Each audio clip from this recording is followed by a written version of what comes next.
This park is called Two Rivers Dog Park, and it's outside of Nashville. It's very, very nice. This is one of the nicest parks I've ever seen. And they have this walking trail, covered shelter here. But this concrete walking trail is really exceptional. This is very large as well. And it's tree studded, lots of shade. So I'm going to be doing an antinatalist video today. And it's going to be revolving around antinatalism, of course. And how some people don't equate their daily inconveniences as suffering. So I'm going to find a spot over here and sit down. Just a big variety of dogs here. It almost looks like a cemetery, the way a cemetery has rolling hills, but this is exceptional. It's so large that the dogs don't destroy the grass like the county parks that we have where I live. There's like patches of, raw areas, and then they rotate the parks every half year, and they let the grass grow. But this is so very nice, and having a concrete path is exceptional.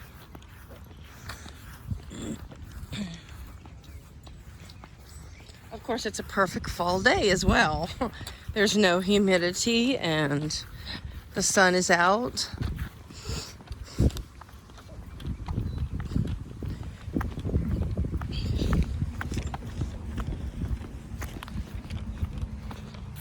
So I have written out my talk today, and I wrote it before I went on vacation, and this is just the perfect spot for me to do my discussion. And I also have a newspaper clipping that I'm going to introduce as well. Let's see here. Okay. So I said that this talk was going to be on some people don't equate their daily inconveniences as suffering. Humanity hasn't questioned its circumstances and dilemmas. Humanity has a difficult and complicated scenario in life, far different than animals. We dress every day. We groom ourselves extensively, using many products and services. Before we head out the door, we must put our clothes on, put our contacts in or glasses on, and put our shoes on, and take money with us, and not forget ID and medication. This in and of itself is cumbersome and can lead to suffering if we aren't properly equipped. What if our cell phone breaks, the battery in our car ceases to work, or we forget our medication refill? Animals have simple lives. We don't. Our capacity to worry and overthink things can be destructive to our psyche, and consequences are heightened. Until you procreate, you have the innocence of being a victim of birth and life. Pain and suffering will escalate in life. The minor issues in your 30s are now advanced, possibly requiring pain relief or operations. Mobility may be limited. I hear many natalists and parents who gripe about aging, but it's too late to go back and rectify the harm they cause by reproduction.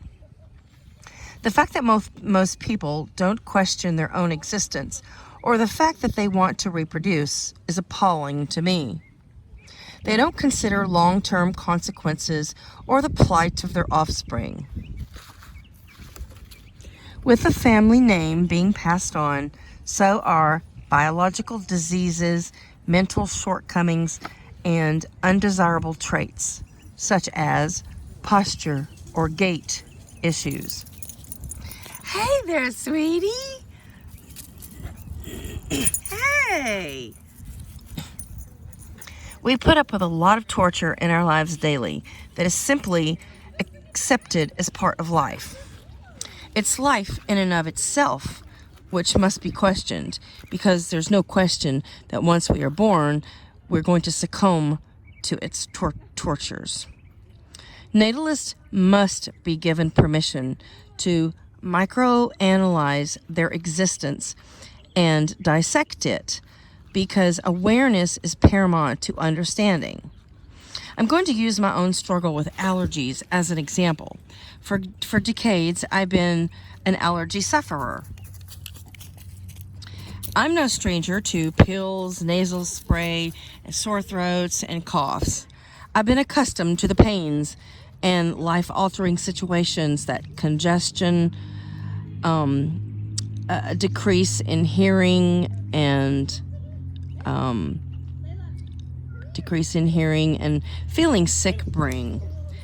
If another person were to wake up and have my assortment of allergy symptoms to deal with, they would be overwhelmed. Such is the case with, hey there, hey there. It's okay. Such is the case with a person needing an insulin pump or kidney dialysis, or those who put up with IBS or bowel disease symptoms. Stop and think how many personal duties you perform every day. Maybe you have to floss often to retard gum disease and tartar, or you have psoriasis and battle unsightly lesions and uncomfortable stares. Maybe like my stepmom, she had unbearable foot odor and factored that in her daily chores. Whatever your condition is, it was preventable by not bringing you into existence. You have to swallow some pride, though, to think of yourself as never having been. That can be sad to think of. However, we will all someday be gone and back to inertia of non-existence that we were in before we were born. That's easy enough to understand. Personally, I think that I would have loved to never have been. Hey, pretty girl. Look at your face. Look at your curly face. Let's see where I left off here. Okay. Hey there. Give me a kiss. Give me a kiss. Give me a kiss. You're a boxer. You're a black boxer. Yes, you are. Yes, you are. Oh, you're sloppy. You're sloppy. Oh. I'm been inundated. I'm sitting down, and when you sit down, dogs love to come up and bother you. And I've noticed that since the day I've been adopting and rescuing dogs. So I just said, I think I would have loved to have never been placed into existence.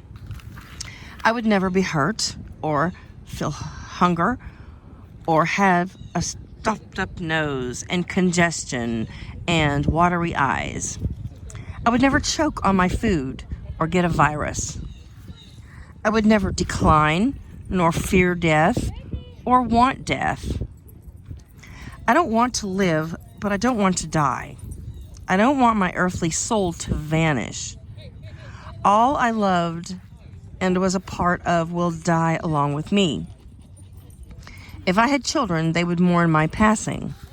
My animals would miss me for sure, as well as my friends and contacts. My existence and death will hurt others. That is not saying I planned, that is not something I planned for myself. My parents chose those dilemmas for me, but I forgive their recklessness and naivety as they were selfish and narcissistic. I was simply supply for them and nothing more. I was attention for my family, my parents, and nothing more. Parents initiated your existence, but they don't live your life for you, nor share your burdens. Life, when things go smoothly, is too short, but very long when there is chronic pain and frustration. Not one of us chose to be born. Our permission to be forced into existence was not sought. We alone are forced to live our lives because our parents wanted to either have sex or to have a baby. This is a very unfair burden which has no physical penalty for our progenitors. Granted, they may have anguish over their children, but the actual day-to-day living aspect is your burden and not your parents. Your parents transferred responsibilities to your shoulders when they procreated. Most of us were unplanned pregnancies. I know I was. My dad told me so. Procreation is cruel, insensitive, callous, and irresponsible. We must be acutely aware of the human condition. We all have conditions. We must be aware of our sufferings and transcend the desire to create a mini-me with mini-me problems. Life is something we have to get over, and we spend... Oh, hey there, baby. And we spend our years doing that. In the end, we are a void, a net negative. Why isn't the suffering enough to retard natalists? Our parents invited pain and harm when they had us. I have no doubt as they aged, they had misgivings and regret. They suffered and declined. They bore a life of suffering and decline. So I hope you enjoyed my video. But, you know, in the end, I just want to say that natalists must be given permission not to have children. People, you know, before their teenage years, must be given permission to remain child-free. Because in my experience, it's mostly women in particular who are expected to have children, and it is indoctrinated. It is ingrained in almost every woman's psyche to bear fruit from her loins and to have children. And for a man or a young man to be also is taught to expect to carry on the family name and to carry on the family lineage. People must be given permission not to reproduce. And here's another, this is just kind of an accompanying article, and I just wanted to briefly make a little discussion of this. This is talking about the state attorney general's role in Tennessee's death penalty revival. Since August of 2008, as the state of Tennessee has executed 5 death row prisoners with plans to kill at least 2 more in the coming months, Attorney General Herbert Slattery has stayed out of the spotlight. A deputy from his office attends executions to represent the state, and Slattery himself has not commented publicly on the streak of executions, the state's most prolific use of the death chamber since the 1940s. Hey there. Oh, you little corgi. You little corgi. Yes, you are. Yeah. Yeah. Look at you. Look at you. They like to come up to people who are sitting, and I think they do that to bother them. Hey. Hey. You want to go home with me? You want to go home with me?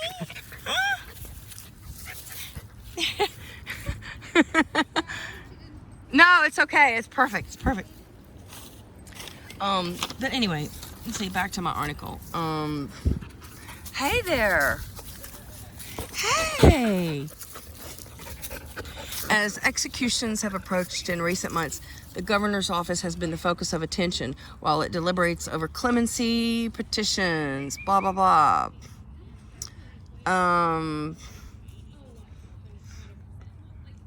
So anyway, of the 9 men for whom Slattery is seeking execution dates, some have reached the end of the 3-tier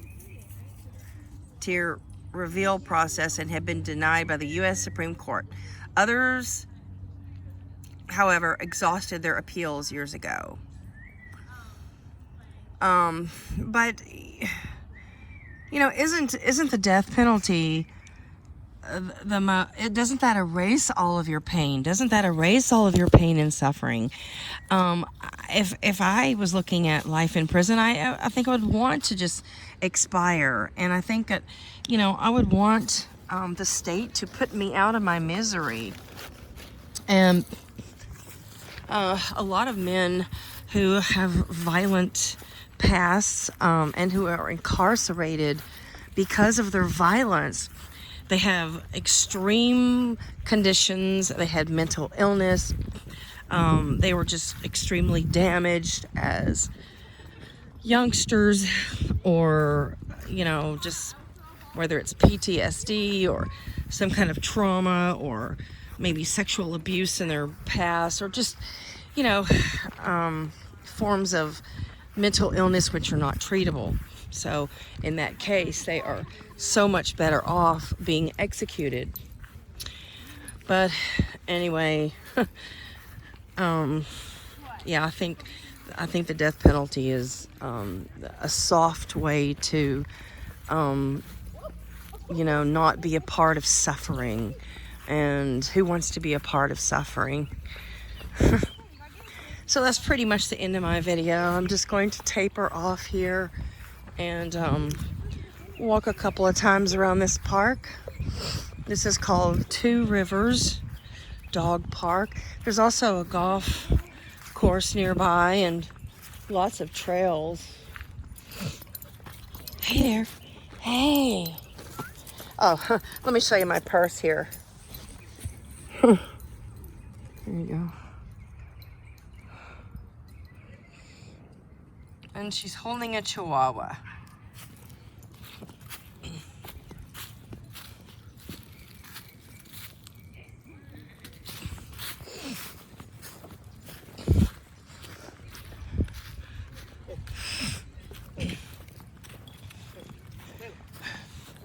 Yeah, it doesn't get any nicer than this.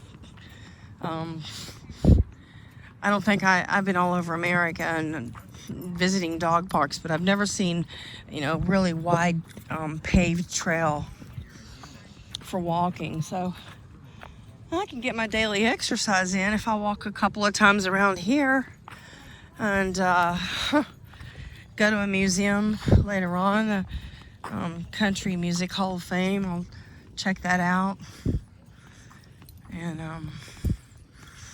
maybe have a margarita.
Spectacular park, isn't it?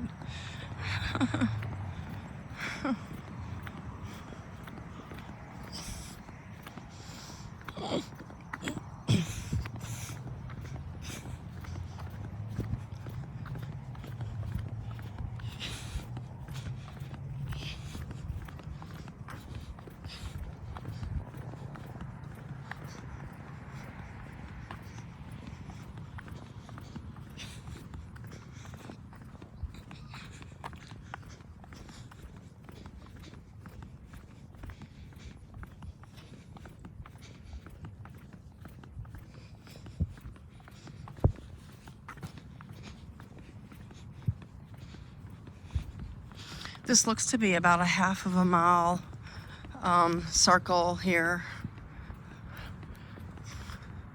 So 2 of these rounds will make a mile, and that will greatly add to my, I just had lunch. I just had an Indian buffet. So this really, helps to digest my food, and I always feel better after a little walk. I wish every day could be like this, so I really, really do. I mean, it's like the weather's perfect, no rain, no humidity, and just enough sun to, warm your bones. And dogs, of course.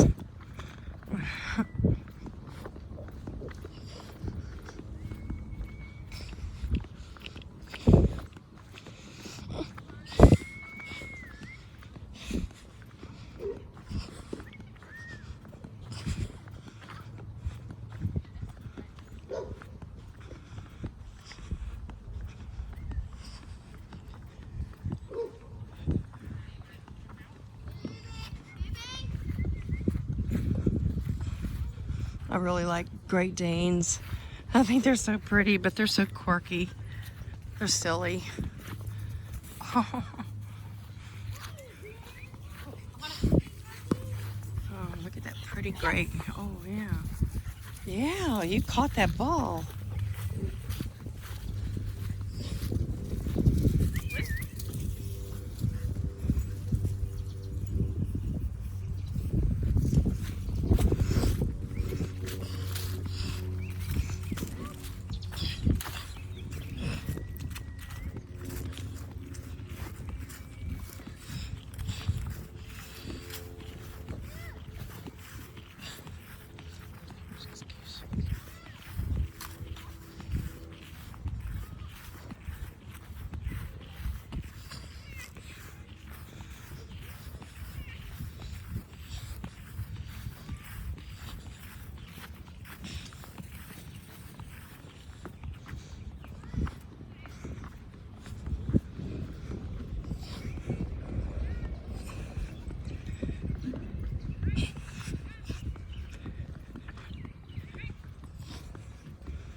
Yeah. Hey there.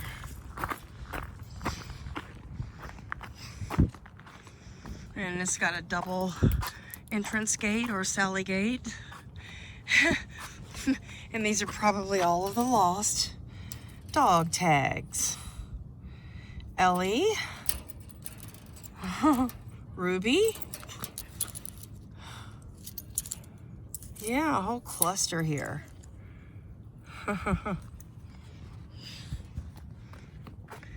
It's not just where you walk, it's who walks with you. Girl Scout Troop 391. Absolutely. So again, this is the Two Rivers Dog Park outside of Nashville.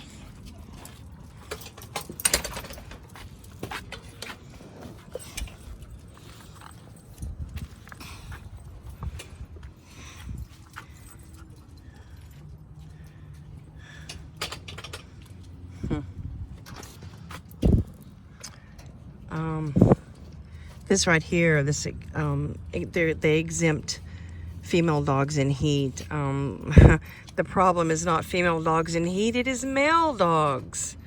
So this is quite sexist to focus on female reproductivity, because if males were neutered, a female dog in heat would never bother them.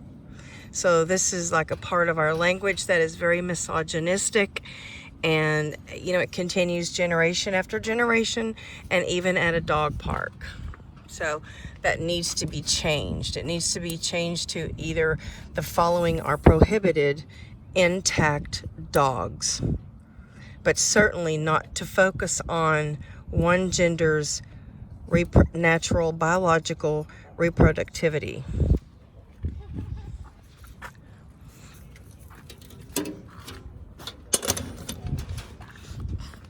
Misogyny is almost universal. It is universal, it is global. We need to pick apart our language.